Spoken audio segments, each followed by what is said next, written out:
Welcome to Zip Code, and today we are talking another cup of code.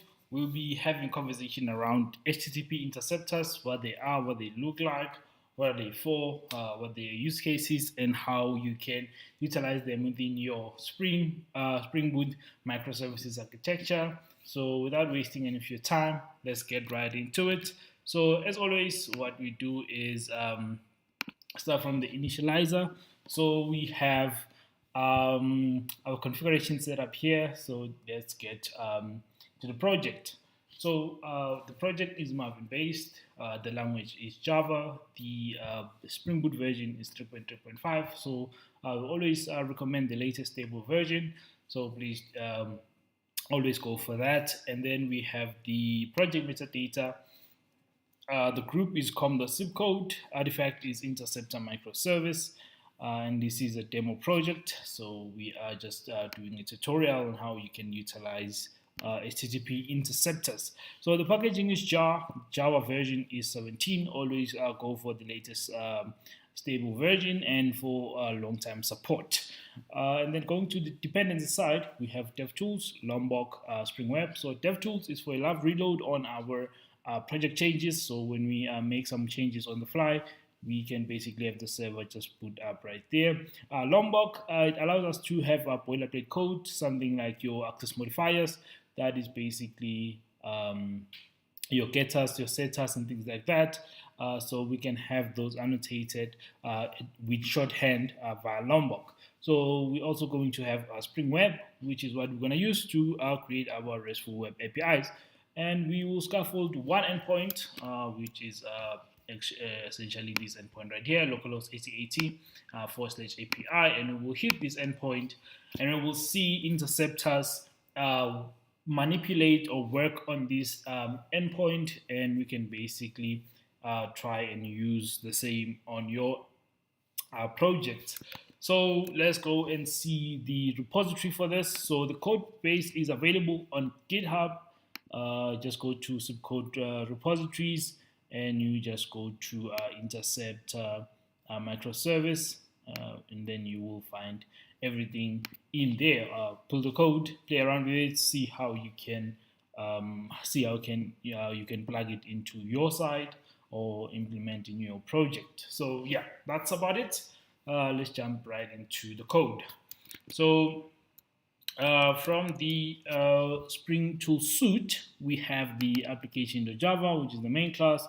There's nothing happening there, just a main class as you see it. So the first thing that I'm going to talk about is the configurations. So let's start with the filter register configuration. So the filter register configuration is a configuration bin that actually adds the service filter or registers the service filter, and it basically specifies the rules around the filter. So we will say set filter service filter, and that filter will have a bin URL pattern to which, if you want to scope a particular endpoint, you will then be able to say maybe the employee's endpoint. This is the filter it needs to follow. If it's the let's call it, if it's documents endpoint, then this is the URL pattern that it needs to follow. And likewise with different endpoints that you have, depending on how many endpoints you have or how many APIs you have on your project. So different filters can have different URL patterns, and they can basically be scoped at that level. So here we have a service filter, which we'll look at in which we'll look into now, just after this. So once the filter registration bin is sorted with all the rules and configurations that you want, so essentially you have a lot more configuration that you can set up. You can add init parameters, you can add servlet names, you can add servlet registration, determine dispatch types, and basically those are what you can add or set for your bin configuration. But for now, we can just add the service filter and then register that bin just like that.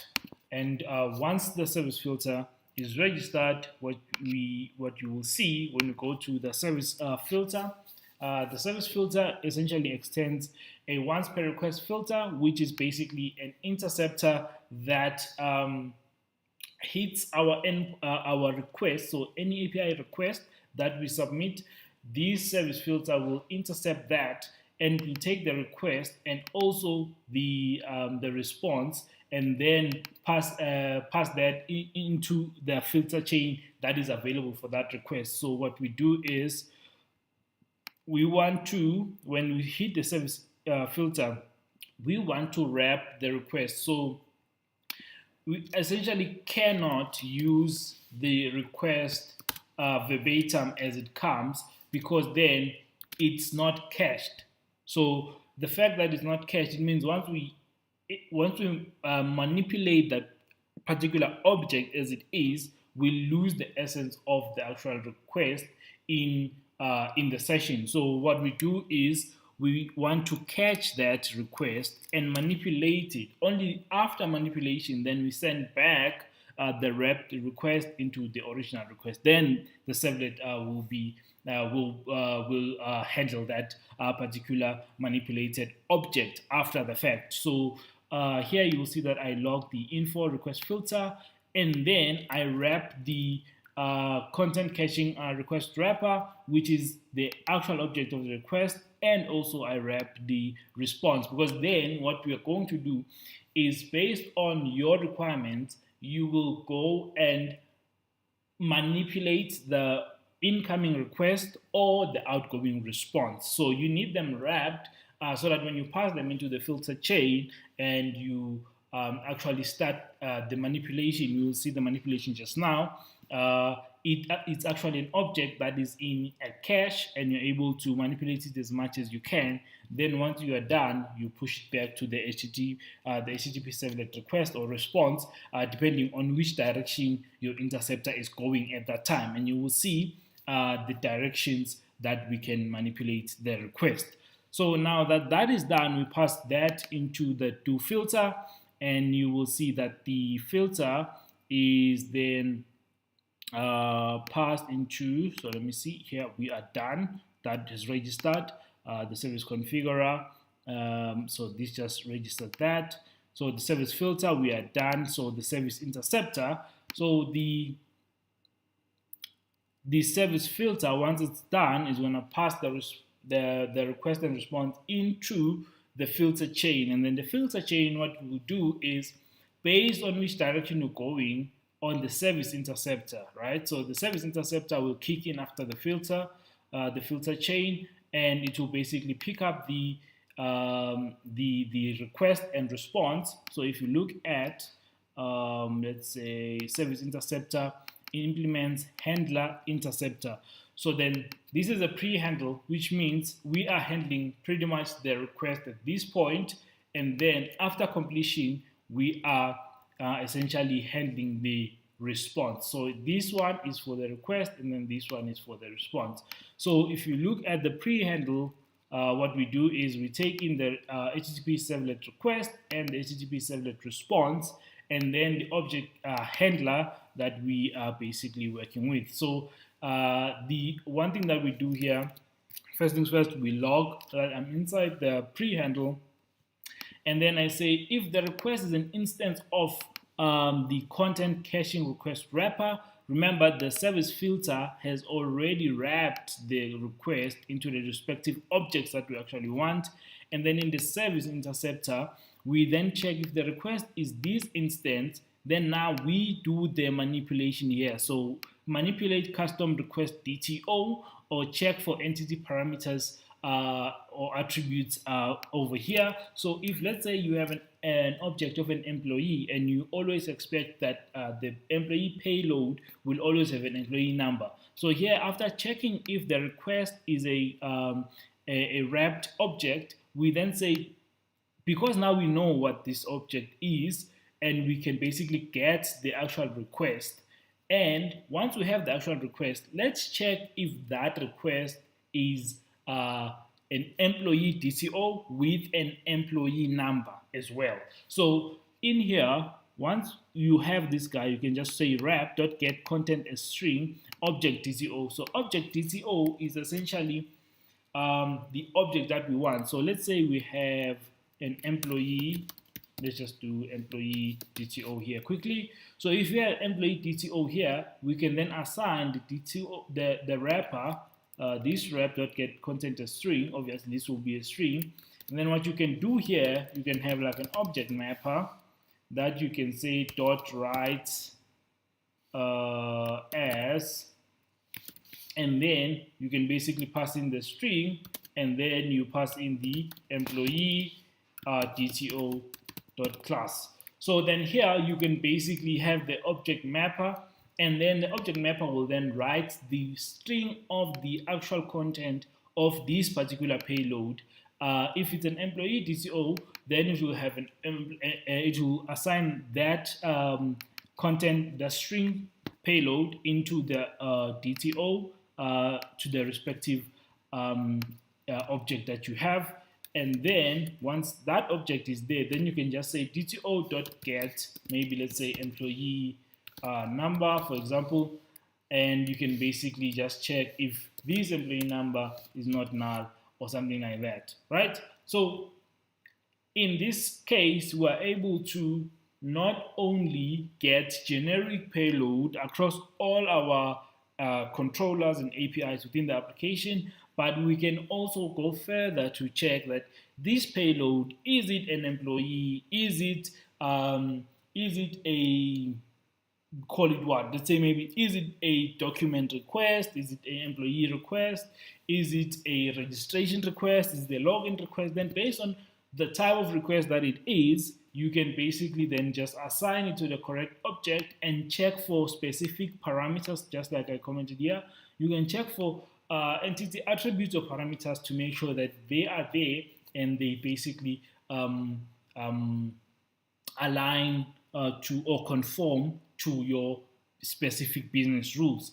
And this is where you can log the request over here. Let's say maybe this code back because now we just wanted to be generic as that, right? So here, say I have a DB logger, so I can say DB logger repository, right? Just like that. So I have a DB logger repository, so I can just say .save, and I can basically pass in the DTO maybe as an object, and then maybe I say this is the request, right? Then in my database logger, I would know that the payload that was sent here is part of the request, and also this DB logger, we can use it later down here in the after completion to say now save the response, actually not just the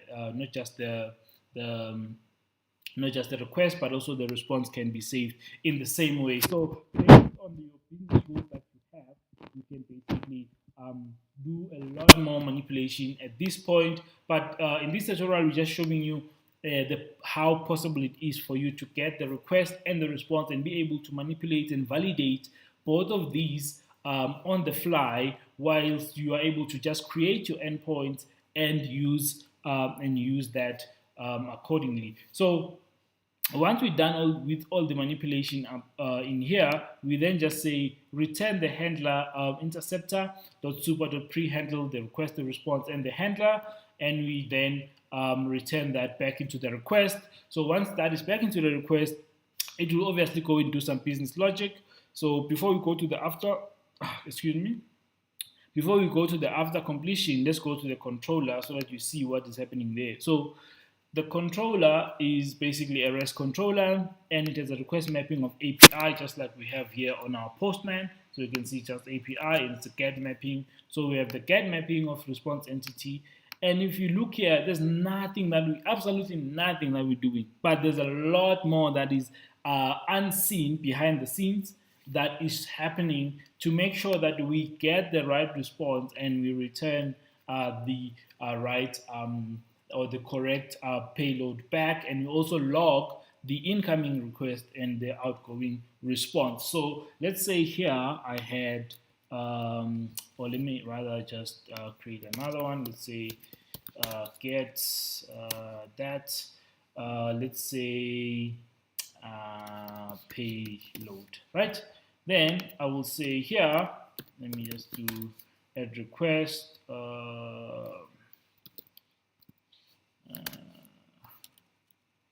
why is it not request body? Let's see, what do we have? Why is it acting up like that? Oh, okay, yeah, I get it. I need to fix this guy because some data is not what we want. We want response entity here. So response entity, and that is of generic type, so it doesn't matter what we do there. And let's then come here. This will be our request body, request body, and we're just gonna do what the heck? Oh, snap! Response entity. I want that. Yes, right. And then this guy is gonna be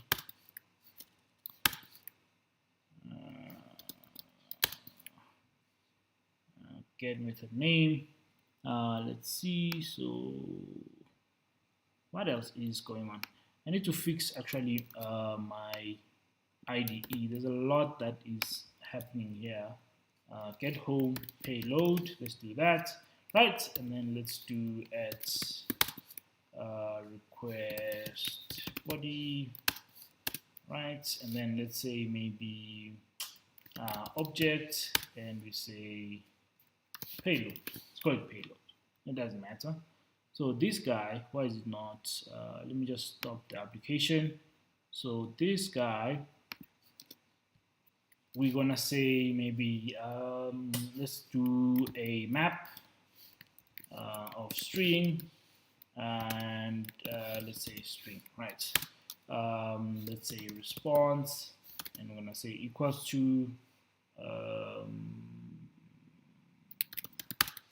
let's see, map dot of, let's do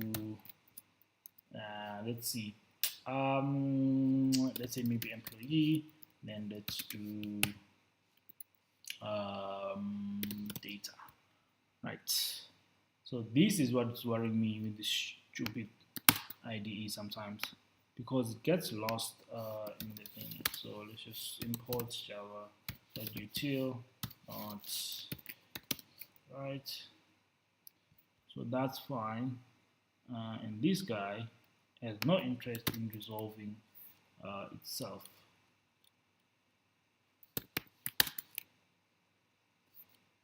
Request body.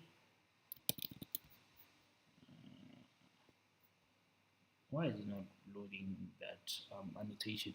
All right, well, it doesn't want to load that, so now we need to figure out why the IDE is not giving us what we want.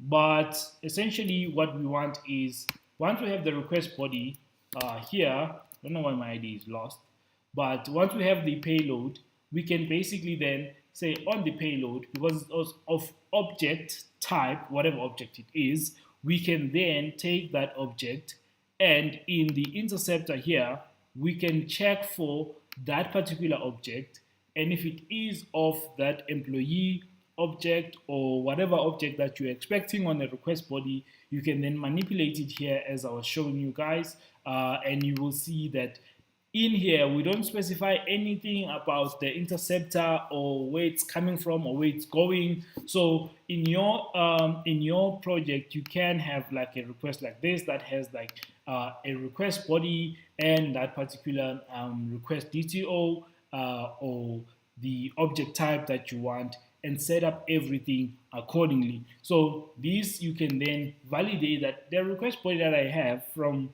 my my API call, is it conforming to this? Is it valid according to my rules? Then you can basically start going ahead with your business logic. And or in here, it can basically continue to, let's say, do some business logic in here, and then to do your business logic. And once it sees that now I'm returning back the response, it will come back here first to make sure that with the request, with the response rather, now we're at the completion. So this code I can remove, and till I resolve my IDE, because it does what it wants, which is crazy. So once the response is ready, it goes into the after completion. So after completion takes the same parameters. It's the request, the response, the object handler, and an exception. If there is an exception, that is basically what it's going to take. And then what we do here, implement validation logic after response is ready to be sent back into the user. So we say logging, I'm returning the results. And you can see here the response is instance of content caching response wrapper. And if it is, then we want to wrap that response. And the wrap response, we are going to log the info and say what is the response looking like. So even here, we can manipulate the response to be a type of the actual response that we want using the object mapper, and then validate a few fields before we send it back. Or, like I mentioned, you can also log this into your DB logger repository, just like that. Repository, let's say maybe .save, and here you basically save the response, and you can just say maybe this is response, so that on your logs you know that you've logged the request and you've logged the response in that same way. So this is a setup of showing you how you can intercept the request, firstly coming from the API call and then going back into the response with the API log. And you can see that each step of the way I have loggers here. So log.info, it will tell you which one is called first. So if you go to Postman and I send a request, I stopped that thing. Let me start the application again. Okay, so this is fine. You just start up the application now, and you will see it will log all of these steps as it hits them, and I will show you where these are. So once this guy is done, what we do then is the handle interceptor, you don't need to return anything because everything is done. On the handler interceptor, we just, on the after completion, we handle the interceptor. After completion, pass the request, the response, and the handler, and the exception if there is an exception. And then basically the intercept is done, and the respective logic and validations have happened bi-directional on your API. So anything that is coming into your API or coming out of your API has been validated according to what you want, and it's also been logged if you want to have a logging table in your database and things like that, and you can log that according to the way that I've just mentioned now. So I'm just showing you here how you can set it up and basically have it ready and running now that the application is available. Let's send this endpoint, and basically let's see the logs. So the logs, you will see it started here. So request filter, and request filter is the service filter, which is this guy right here. So you can see it says log info into request filter, which means it hit this do filter chain, and it did grab the response, and then it passed it back into the do filter. And then after that, it went to inside pre-handle. Pre-handle is now our service interceptor, which is this guy right here.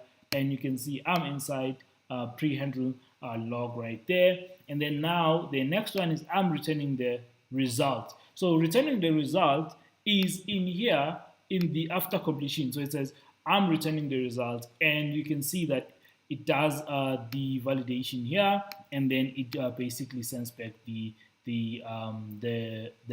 request and response to the handler. And you can see what I do here, I log the response as it is with the encoding, char encoding, which is whatever encoding that is available for the response, I use that. And the content as byte array, I write that as string, and basically I log it. So this log here, API response success, is a log of the actual response that is going to go back to the user. So if you go to the HTTP into the home controller, you will see that there's only a response entity of API response, and this is what I'm logging here.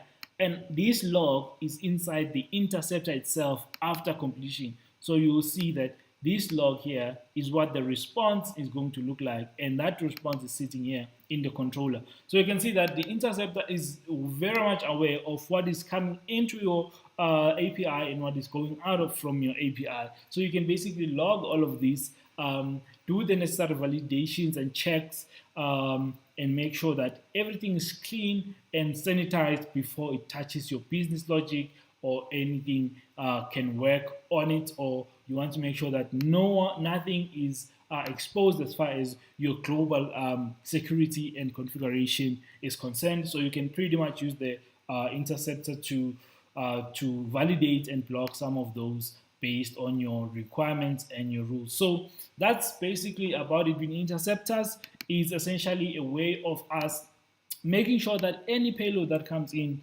from our APIs, because as if you work in a big team, it can be tough to for maybe, let's say, a new guy to know all the rules around your requirements for APIs and how the payload is expected to look like or expected to be validated. But as they add new endpoints, like I showed you, as they add new endpoints, those can be generally validated via our interceptors over here to make sure that everything is clean and protected as much as possible, and we can log all of that payload so that if there's an issue and we need to go back into the logs or audit trail and things like that, we can be able to say what happened here, what request did we receive, and what was the response that we sent back. And because we have a DB log that has all of these transactions, we can easily go and find any failed transactions and try to play them back and basically resolve whatever issues that we're experiencing. But for now, with the interceptors, that's about it. I hope this is helpful and it showed you how you can get your APIs to be monitored via interceptors, and you can log your payload. You can also save those logs into your database if you have a database repository using data JPA, Spring Data JPA. If you are not familiar with Spring Data JPA, please do check out the tutorial in the description down below. You'll find a tutorial also within the channel where we use Spring Data JPA. All of those are available. Please do like and subscribe. Please tell us the audio quality, the video quality, and until next time, for now, cheers.